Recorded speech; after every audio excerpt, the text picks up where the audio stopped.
यहाँ मैं कुछ महत्वपूर्ण बातों के बारे में बात करना चाहती हूँ, लेकिन पहले ये समझ लेते हैं कि हुआ क्या है।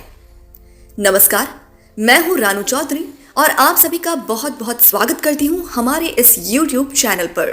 इस वीडियो को लाइक ज़रूर कर दीजिएगा। अगर आप इस चैनल पर नए हैं तो इस चैनल को सब्सक्राइब कर लीजिएगा, साथ ही बेल आइकन दबा दीजिएगा ताकि आपको ऐसी कई महत्वपूर्ण जानकारियाँ मिलती रहें। तो चलिए शुरू करते हैं। समय रैना एक बहुत ही लोकप्रिय show India's got latent host करते हैं, जो इंडियाज गॉट टैलेंट का सरकास्टिक वर्जन है। हर एपिसोड में अलग अलग सेलिब्रिटीज जज आते हैं जो 90 सेकंड के लिए प्रतिभागियों की प्रतिभा को जज करते हैं। लेकिन ये शो दूसरे टैलेंट शो जैसा नहीं है, क्योंकि ये पारिवारिक मनोरंजन वाला शो नहीं है।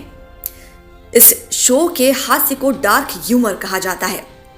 इस एपिसोड के दौरान रणवीर सिंह ने एक सवाल पूछा जो हमें बोलने में भी शर्म आए। ये वही रणवीर अलाहाबादिया है जिसको आपने एक अच्छी छवि के रूप में देखा है उनके पॉडकास्ट चैनल पे।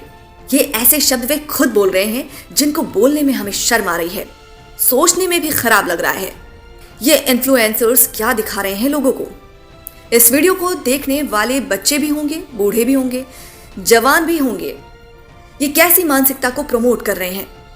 आजकल युवाओं के बीच अश्लीलता फैलाने या अश्लीलता को मजाक का हिस्सा बनाने की मानसिकता के पीछे मनोवैज्ञानिक और सामाजिक कारण हो सकते हैं, जैसे कि ध्यान आकर्षित करने के लिए।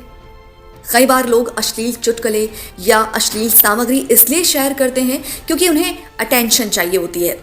सोशल मीडिया और दोस्तों के बीच लोकप्रिय होने के लिए उनके लिए ये एक अच्छा तरीका हो सकता है।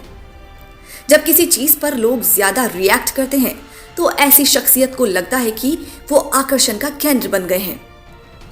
आजकल इंटरनेट और सोशल मीडिया पर अश्लील मीम्स, रील्स और जोक्स बहुत ज्यादा वायरल होते हैं। जब ये यूथ के सामने बार बार आते हैं तो उन्हें ये नॉर्मल लगने लग जाता है।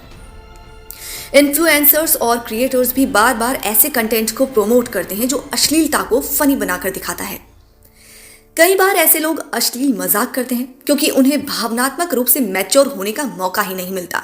उन्हें यह समझ नहीं आता कि उनकी बात दूसरों पर कैसा प्रभाव डाल रही है। ये मैच्योरिटी समय के साथ और सही मार्गदर्शन से आती है, अच्छे संस्कारों से आती है। कई बार लोग जानबूझकर ऐसी बातें करते हैं जो समाज के नियमों के खिलाफ होते हैं। उन्हें लगता है कि ये मजाक नहीं बल्कि एक तरीका है सिस्टम को चुनौती देने का, समाज को चुनौती देने का।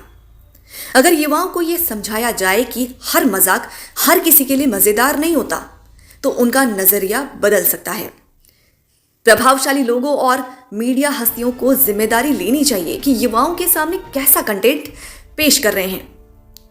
इस भागती दौड़ती जिंदगी में लोग बहुत जल्दबाजी में रहते हैं, तो उनके दिमाग में डोपामिन नामक केमिकल रिलीज होता है, जिससे इस तरह के जोक्स उन्हें आनंद और उत्साह प्रदान करते हैं। ये एक लत जैसा है जिससे लोग और भी एक्सट्रीम और बोल्ड जोक्स बनाते हैं। अगर एक बार युवाओं को दूसरों की भावनाएं और प्रभाव का एहसास होने लगे ना, तो वो अपने कार्यों के बारे में सोचने लगेंगे। आखिर में ये सब युवाओं की परवरिश, आसपास का माहौल और उनकी समझ की शक्ति पर निर्भर करता है। अगर उनको सही दिशा मिले तो ये अश्लीलता फैलाने की आदत बदल भी सकती है। कबीर दास जी के अनेक दोहे हैं जो माता पिता के सम्मान और सेवा का महत्व बताते हैं।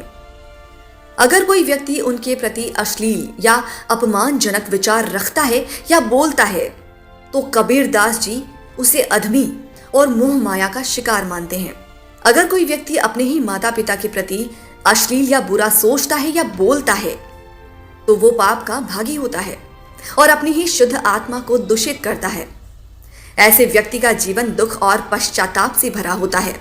इसी के संदर्भ में एक कहानी आती है कि संत कबीर दास जी के एक शिष्य थे प्रांति। प्रांति ने संत कबीर दास जी से पूछा था कि माता पिता के बारे में गलत सोचने पर क्या करना चाहिए। संत कबीर दास जी ने उत्तर में कहा था कि प्राण त्याग देने चाहिए। प्रांति ने संत कबीर दास जी की बात को सच मान लिया और अपने प्राण त्याग दिए। वैसे प्रांति जो संत कबीर दास जी के शिष्य थे, वो कोई साधारण व्यक्ति तो नहीं रहे होंगे। फिर भी प्रांति ने संत कबीर दास जी की बात को सच मान लिया और अपने प्राण त्याग दिए।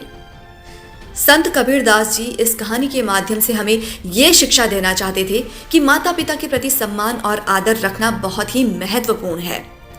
उनके बारे में गलत सोचने पर सकारात्मक कदम उठाना चाहिए।